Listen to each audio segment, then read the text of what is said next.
मुझे लगता है कि जो हमारा ज़िंदगी का सफ़र होता है उसके अंदर जो मुश्किल होती है या जो रुकावट होती है वो आपका अपना आप होता है। अगर आप पॉजिटिव सोचें, अगर आप अपने ज़ात में बिलीव करें and you know what you really want, आपका फोकस हो, डेडिकेशन हो, फिर सारी रुकावटें किस तरह से मेरे लिए आसानियाँ बनी, वो चीज़ें, तमाम चीज़ें जो रुकावटें थी वही आसानियों में कन्वर्ट हो गई।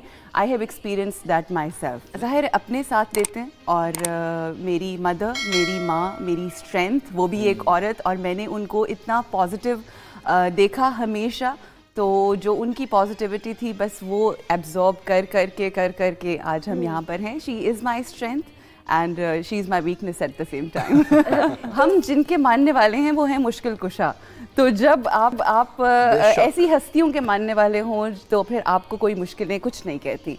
सो मैंने कभी मुश्किलों के बारे में सोचा नहीं, मुश्किलें इतनी पड़ी मुझ पर कि आसान हो गई। सो अल्हम्दुलिल्लाह I have always been a very very positive person and very focused, very dedicated. इसलिए मुश्किलों की और परेशानियों की जगह नहीं है मेरी ज़िंदगी में।